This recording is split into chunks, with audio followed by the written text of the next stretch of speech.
On va passer aux séries avec Héloïse Goua. Et ce matin, Héloïse, vous nous conseillez donc une série documentaire sur le cerveau. Oui, parce que votre interview en témoigne, Thomas. On a un beau spécimen devant nous ce matin. Je vous propose d'analyser tous ensemble le cerveau fascinant de notre invité charmant, mais tout de même capable de pondre des scènes cauchemardesques, dignes de Massacre à la tronçonneuse. C'est un compliment.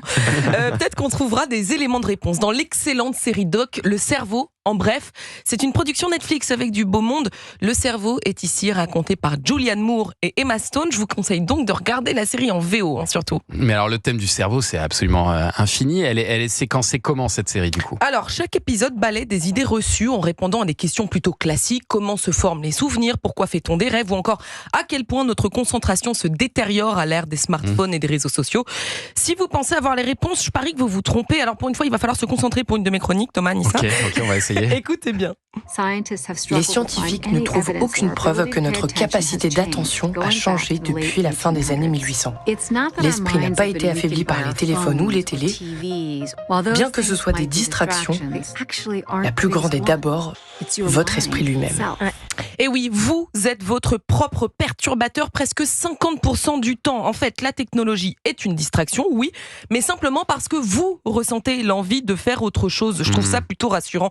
Et puis, sachez aussi que si vous pensez pouvoir regarder un film en envoyant des textos ou en préparant le dîner, vos petites lentilles corail au lard, Thomas, eh ben, c'est impossible, y compris pour le multiplex de ce soir. Vous allez louper les 3/4 de ce qui se passe à l'écran, parce que, désolé de vous le dire, mais personne autour de la table n'est multitâche, sauf peut-être Anissa et moi. Mais c'est une vraie difficulté, ça, je me dis aussi, Maxime Chatham, quand on écrit, d'être suffisamment concentré en permanence, de ne pas être distrait par son téléphone, par son ordinateur.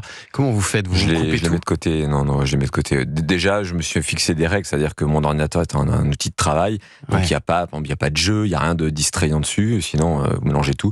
Et non, le téléphone est mis de côté. Et puis, je vous le disais tout à l'heure, moi, quand j'écris, parfois, je rentre dans des espèces de sessions intensives 7 jours sur 7, 18 heures dans la journée, je dors pas beaucoup, donc ça devient obsessionnel, en fait. C'est un besoin, j'ai besoin d'écrire le livre. Donc, les distractions, finalement, n'existent plus, elles n'ont plus de sens. Vous êtes souvent non joignable, on l'a constaté avec tout ce que vous nous dites. Pour réussir à avoir Maxime Chatham, il faut s'accrocher quand même. Un dîner avec Maxime, c'est impossible. C'est impossible. Il faut prévoir 1 ou 2 ans à l'avance. Non, c'est possible, mais il ne faut pas que je sois en période d'écriture. C'est ça. Et alors, il y a un épisode, Héloïse, que vous avez particulièrement apprécié, c'est celui sur l'angoisse. Oui, et n'allez pas croire que c'est parce que je suis une grande anxieuse sujette aux crises d'angoisse, rien à voir du tout, je mens. J'ai surtout appris des choses complètement folles dans cet épisode. Déjà, une expérience. Si vous n'avez rien de prévu aujourd'hui, sachez que là, tout de suite, vous pouvez vous déclencher une attaque de panique tout seul.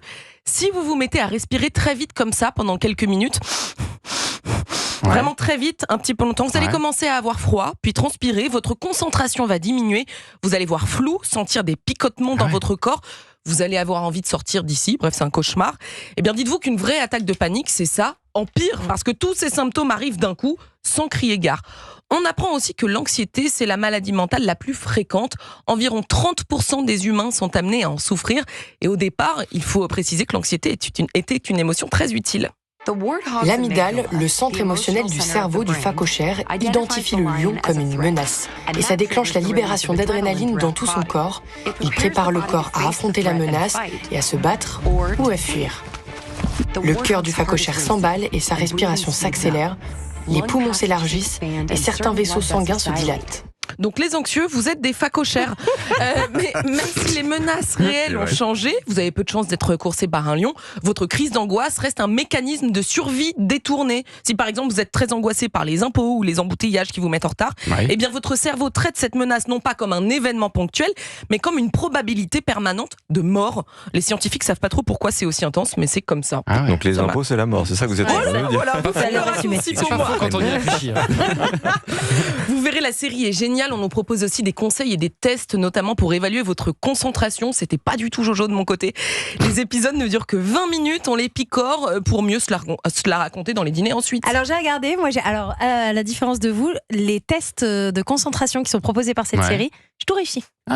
Et même l'histoire du gorille, Anissa ? Le gorille, j'ai réussi le gorille. Qu'est-ce que c'est que cette histoire ? Non mais allez-y, Elle l'a fait 17 fois quand même. Elle est géniale cette série. Le cerveau vraiment. en bref, donc les 2 saisons sont à retrouver sur Netflix, ça donne très envie. Merci Héloïse Goua, qu'on retrouve le dimanche à 18h dans La Voix et Livre sur Europe 1. Ça y est, c'est déjà la fin de cette